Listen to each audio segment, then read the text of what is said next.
Alhamdulillah. Alhamdulillahilladzi khalaqal insana 'allamahul bayan. Allama bil qalam. Allamal insana ma lam ya'lam. Ashhadu an la ilaha illallah wahdahu la syarika lah. Al-malikul haqqul mubin. Wa ashhadu anna sayyidana Muhammadan abduhu wa rasuluh as-sadiqul wa'dil amin.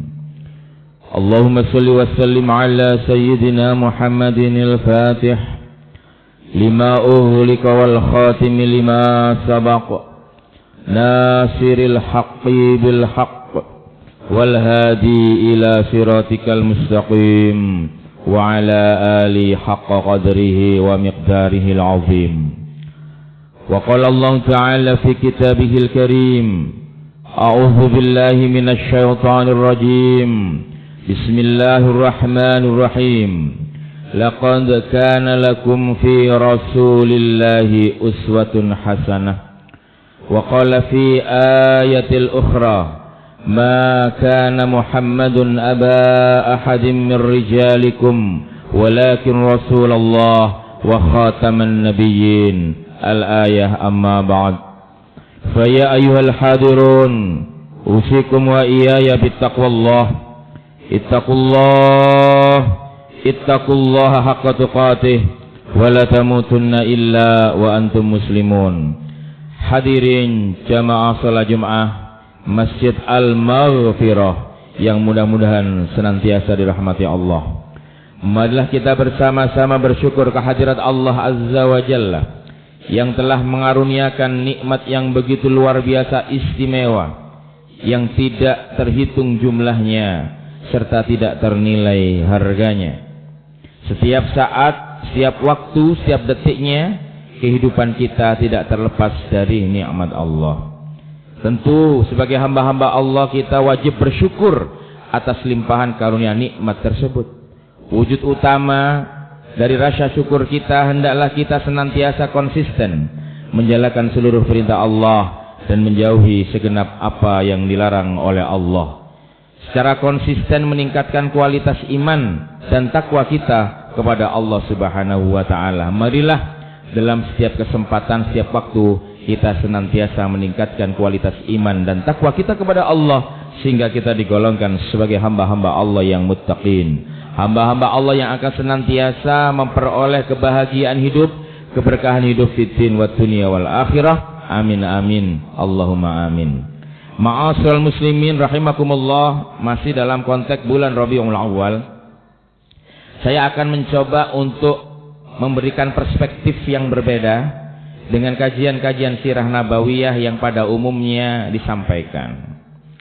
Perspektif ini saya ambil dari kitab Sirah Ibnu Hisham yang kemudian dielaborasi dengan dua pemikiran tokoh besar Islam. Yang satu berasal dari Maroko, namanya Muhammad Abid Al-Jabiri, yang mempunyai 3 kitab trilogi nalar Arab namanya. Pertama judulnya Al-Bunya fi Aqlil Arab. Kemudian yang kedua adalah Taqwim fi Aqlil Arabi, Dirasa Tahliliyah Linuzumil Ma'rifah As-Saqafiyah. Dan yang ketiga kitabnya itu namanya Al-Aqlus Siyasi Al-Muhaddidah wa Tajalliyatuh. Itu dari perspektif Abid Al-Jabiri terkait dengan bagaimana kita memahami sirah nabawiyah. Satunya ada perspektif dari ulama asal Aljazair yang bernama Ali Ahmad Said. Beliau itu punya kitab yang berjudul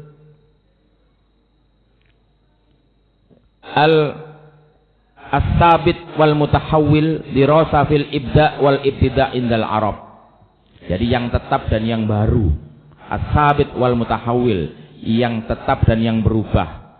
Mana ajaran syariat yang itu yang tetap, mana yang berubah. Dirasa fil Ibda wal Ibtida indal Arab, kajian terhadap inovasi dan tradisi di dalam masyarakat Arab. Rasulullah Shallallahu Alaihi Wasallam kita pahami bersama bahwa dalam tarikh itu ada yang mengatakan dilahirkan tahun 570 Masehi. Dalam kitab yang lain juga dikatakan lahir tahun 571 Masehi.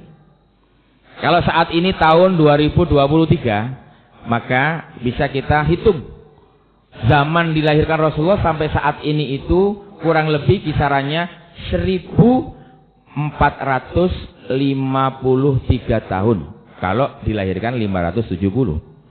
Tapi kalau dilahirkan tahun 571 Masehi, sampai saat ini tahun 2023, rentang zaman kita dengan Rasulullah kurang lebih 1452.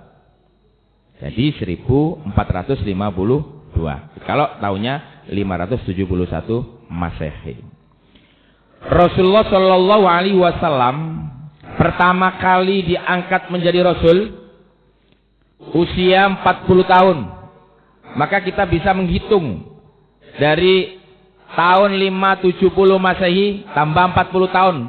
Berarti sekitar tahun 610 Masehi atau 611 Masehi. Rasulullah pertama kali diberikan wahyu oleh Allah dan diangkat menjadi Rasul. Apa ayat yang pertama kali disampaikan, diwahyukan Allah kepada Rasulullah? Kita semua paham bahwa Rasulullah SAW disuruh, diperintah untuk Iqra. Iqra ya Muhammad. Bacalah wahai Muhammad. Coba kita pikirkan bersama. Kira-kira apa yang dibaca Rasulullah? Padahal itu adalah ayat pertama yang diwahyukan Allah kepada Nabi Muhammad. Kita bisa berpikir apa yang disuruh baca. Saat itu belum ada tulisan Al-Quran. Belum ada mushaf Al-Quran.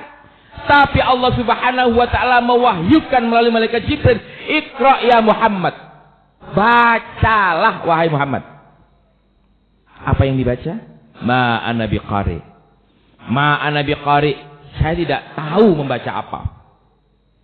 Maka dalam konteks ini para sejarawan mengatakan bahwa Nabi itu ummi. Ummi itu yang ada yang mengartikan tidak bisa baca tulis. Sehingga itu murni dari Allah. Rasulullah tidak bisa baca tulis saat itu. Tapi pendapat ini juga ditentang oleh sebagian ulama yang lain. Bahwa yang disebut ummi itu adalah wala yahudiyan wala nasraniyan walakin hanafiyan. Bukan Yahudi, bukan Nasrani, akan tetapi Rasulullah itu agamanya adalah agama tauhid, agama yang lurus. Ma ana biqari. Lantas apa yang diwahyukan Allah selanjutnya? Bismi rabbikal ladzi khalaq. Dengan nama Tuhanmu. Dengan nama Tuhanmu alladzi khalaq, yang telah menciptakan kamu. Disuruh membaca Bismi Rabbik, tentu dengan bantuan dan pertolongan Allah. Kalau panjenengan semuanya mengkaji ini, ba di dalam kalimat Bismi Rabbik itu sama dengan Bismillahirrahmanirrahim, baknya. Apa? Ba harful jar. Dalam kitab Alfiyah huruf jar ada 19. Di antaranya ada huruf ba. Huruf ba itu memiliki fungsi atau faidah, namanya faidah lin nuqtah. Apa itu? Dalam kitab Alfiyah dijelaskan oleh Imam Ibnu Malik, bil basta'in wa'ad bi'awwid al-fiqi wa mislama wa man wa'an bihantiki. Dengan ba gunakanlah faidah lil isti'anah, minta pertolongan kepada Allah. Wa'addi dan lil muta'addi. Awid lil iwad, al-fiqi lil ilsa. Apa itu? Nanti bisa dibaca sendiri. Tapi di sini adalah baknya fungsinya lil isti'anah, minta pertolongan kepada Allah Subhanahu wa ta'ala. Karena tanpa pertolongan Allah semuanya tidak akan terjadi dan semuanya tidak akan bisa dipahami. Bismi Rabbik. Kemudian apa? Alladzi khalaq, yang telah menciptakan kamu Muhammad, yang telah menciptakan manusia. Jadi Rasulullah itu disuruh membaca ciptaan Allah berupa dirinya sendiri. Subhanallah. Makanya ada hadis yang mengatakan man arafa nafsa wa qad arafa rabbah. Barang siapa yang mengerti dirinya sendiri maka akan memahami tentang Tuhan. Coba kita ketika kita berkaca, ketika kita mandi, tanyalah kepada diri kita sendiri, siapakah saya? Siapakah saya? Mengapa saya ada? Dan kemana setelah saya ada ini? Coba tanyakan pada diri kita sendiri ketika kita memandangi tubuh kita, mulai dari ujung rambut sampai ujung kaki. Rambut saja, berapa bilangannya kita tidak tahu. Alis yang jumlahnya sedikit kita tidak tahu berapa helai. Begitu juga itet, kita tidak tahu berapa. Kumis berapa, jenggot berapa. Itu menandakan apa? Bahwa manusia itu bukan dirinya sendiri, bukan miliknya sendiri, tapi milik Allah Subhanahu wa Ta'ala. Karena sesuatu yang menempel kepada kita saja, kita tidak pernah tahu seperti apa. Padahal itu yang terlihat, belum lagi yang di dalam. Ada organ-organ dalam tubuh, ada jantung, bagaimana beroperasinya, setiap detik berdetak, memompa darah. Bagaimana paru-paru, bagaimana fungsi ginjal, bagaimana fungsi usus. Itu adalah Allazi khalaq, yang telah menciptakanmu. Khalaqal insana min 'alaq, yang menciptakan manusia dari sesuatu yang menggantung. Ini misteri yang luar biasa, yang pada akhir-akhir ini saja bisa dibuktikan dengan ilmu pengetahuan karena ada teleskop. Dulu tidak pernah. 1452 tahun yang lalu belum ada teleskop. Tapi Al-Quran mendeklarasikan bahwa Islam itu harus rasional. Agama Islam itu harus anti kebodohan. Dengan disuruh membaca ciptaan Allah, maka tidak heran kalau para pakar, para cendekiawan, para profesor yang awalnya non-muslim, mereka berbondong-bondong masuk Islam karena mengkaji Al-Quran yang begitu luar biasa istimewa, menginformasikan ilmu pengetahuan yang luar biasa dahsyat. Tapi kita sebagai umat Islam setiap hari membaca Al-Quran, akan tetapi tidak memahami kandungan-kandungannya. Itu yang pertama yang harus kita pahami bersama. Yang nomor dua, setelah Rasulullah Sallallahu Alaihi Wasallam mendakwahkan Islam selama 13 tahun di kota Makkah, mengalami berbagai macam kendala, Allah memerintahkan Rasulullah untuk hijrah ke Yathrib. Saat itu namanya Madinah adalah Yathrib. Dalam tulisan History of Arab, kalangan Philip Kahiti mengatakan peristiwa hijrah itu terjadi pada tanggal 23 September tahun 622 Masehi. Rasulullah diperintahkan hijrah ke Yathrib untuk mengatur strategi dakwah agar umat ini bisa menerima ajaran tauhid yang dibawa Rasulullah. Ketika sampai di kota Yathrib, apa yang pertama kali dilakukan oleh Rasulullah? Rasulullah membangun masjid sebagai pusat kegiatan, sebagai pusat untuk beribadah kepada Allah, sekaligus kegiatan-kegiatan sosial dan kemanusiaan yang lain. Ini pentingnya, karena Rasulullah tidak mau perasaan sahabat terluka. Melalui wahyu dari Allah, membiarkan ontanya namanya Al-Qaswah untuk memilih tempat di mana masjid pertama kali didirikan di kota Yathrib. Akhirnya terpilih tempat yang di saat ini kita kenal sebagai Masjid Nabawi. Setelah Masjid Nabawi berdiri, apa yang dilakukan Rasulullah? Satu, mempersaudarakan antara kaum muhajirin Mekah yang ikut hijrah Rasulullah dengan kaum Ansar yang merupakan penduduk asli Madinah.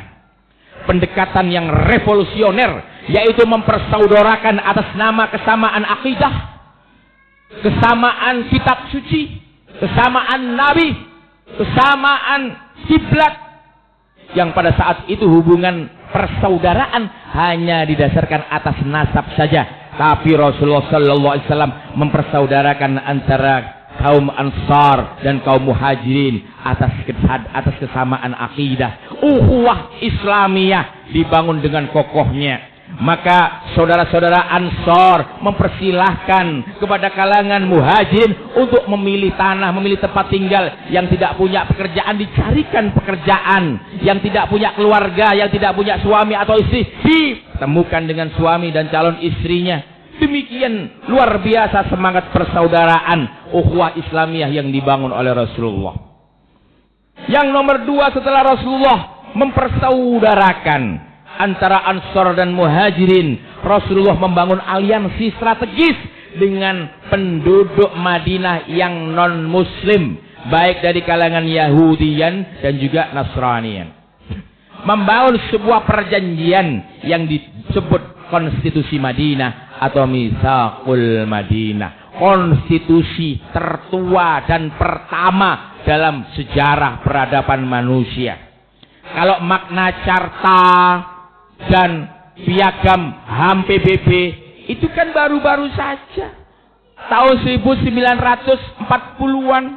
Tapi Rasulullah tahun 622 Masehi sudah membentuk aliansi strategis yang dibentuk dalam perjanjian konstitusi yang disebut Piagam Madinah. Di sini Rasulullah menuangkan hak dan kewajiban warga negara dan membangun ukhuwah watoniyah, persaudaraan yang didasarkan atas kewarganegaraan yang sama, memiliki hak dan kewajiban untuk mempertahankan negara Madinah dari rongrongan dan serangan-serangan musuh. Sehingga ukhuwah wataniyah terbentuk setelah memperkokoh ukhuwah Islamiyah. Pada saat itu inilah peradaban modern yang disebut masyarakat madani, masyarakat yang beradab, masyarakat yang mengerti hak dan kewajibannya masing-masing. Maka teladan Rasulullah ini sudah tegas sebagaimana difirmankan oleh Allah dalam Al-Qur'an, laqad kana lakum fi rasulillahi uswatun hasanah. Benar-benar ada dalam diri Muhammad itu keteladanan yang baik, keteladanan yang utama dan istimewa. Maka menghadapi tahun politik 2024 yang nanti startnya pada tanggal 19 Oktober ini sampai 25 Oktober dibuka pendaftaran bakal calon presiden dan wakil presiden. Jangan sampai ini mengoyak-ngoyak ukhuwah Islamiyah kita, mengoyak-ngoyak ukhuwah watoniyah kita hanya karena kontestatif politik yang 5 tahunan, hanya karena perbedaan hal-hal yang bersifat politik yang itu tentunya tidak boleh mengoyak-ngoyak ukhuwah Islamiyah dan ukhuwah watoniyah kita. Kita bisa mengambil i'tibar, kita bisa mengambil pelajaran dari peristiwa Arab Spring, badai musim semi Arab yang memporak-porandakan negara-negara Timur Tengah. Kita lihat saudara kita yang di Tunisia, kita bisa lihat saat itu Presiden Ben Ali dengan kebijakannya yang provokatif memicu amarah rakyat dan ditumpangi oleh kepentingan politik asing. Saudara kita di Tunisia terjadi perang saudara. Di Syria bagaimana Presiden Bashar Assad dengan didukung oleh kekuatan tertentu menghadapi saudaranya yang lain yang sama-sama muslim. Ini terjadi perang saudara dan porak-poranda negara Syria, pengungsi di mana-mana, kelaparan, penyakit melanda. Dan itu penting untuk kita jadikan pembelajar. Karena apa? Karena mereka akan bertepuk tangan ketika melihat saudara-saudara kita sesama muslim, sesama warga negara saling baku hantam, saling tonjok menonjok, saling memfitnah dan menjegal sana sini karena perbedaan aspirasi politik. Dan kita bisa lihat bagaimana Libya, Muammar Gaddafi dihulingkan oleh kekuatan barat, kekuatan asing. Libya terpecah menjadi Tripoli dan Benghazi yang saat ini terus bertempur untuk masing-masing kepentingan mereka. Dulu Libya begitu sejahtera ketika Muammar Gaddafi karena minyak yang dihasilkan untuk kesejahteraan rakyatnya. Sekarang masing-masing dieksploitasi untuk kepentingan masing-masing politik, kekuatan politik yang bertarung. Bagaimana juga di Sudan, Sudan Utara dan Sudan Selatan bertarung yang sampai sekarang ini terjadi pemilayahan. Sudan yang beragama Islam mayoritas dan Sudan yang beragama Kristen mayoritas. Karena saat itu kekuatan asing memporak-porandakan negara. Belum lagi saudara kita di Palestina, di Irak dan di negara-negara Islam yang lain termasuk Afghanistan.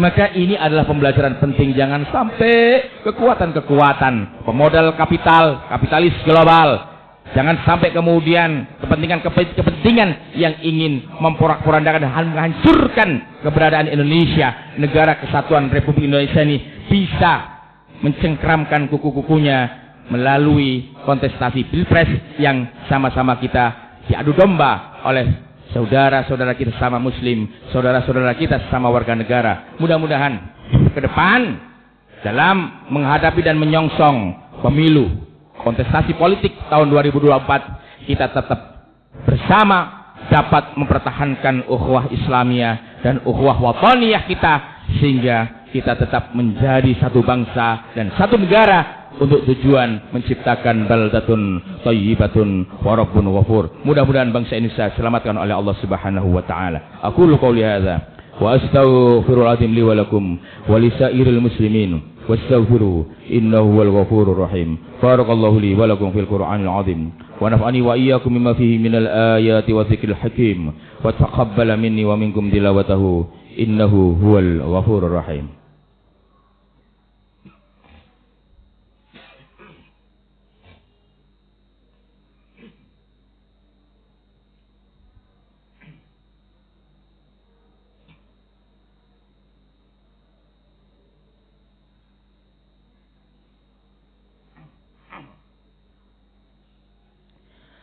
Alhamdulillahilladzi amarna bil ittihadi wal i'tisam bihablillahil matin.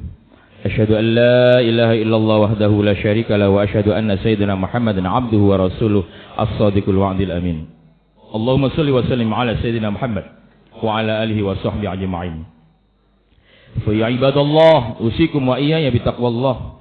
Ittaqullaha haqqa tuqatih wa la tamutunna illa wa antum muslimun. Wa'lamu anna Allah subhanahu wa ta'ala amarakum badhabi binafsihi wa sanna bimalaikatil musabbihati biqudsihi wa qala ta'ala inna Allah wa malaikatahu yusalluna 'alan nabi ya ayyuhalladzina amanu sallu 'alaihi wa sallimu taslima. Allahumma shalli 'ala sayyidina Muhammad wa 'ala alihi wa sahbihi ajma'in.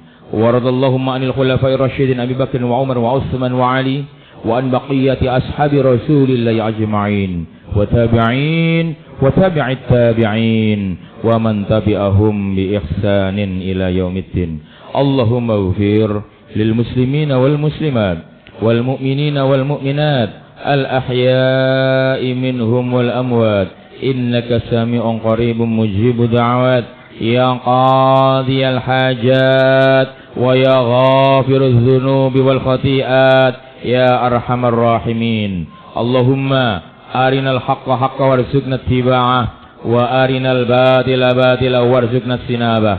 Allahumma tawwil a'marana wa sahih ajsadana wa hassin a'malana. Allahumma inna nas'aluka sihhatan bittaqwa wa tula umrina wa husna amalina wa rizqan la tu'adzibu alaina.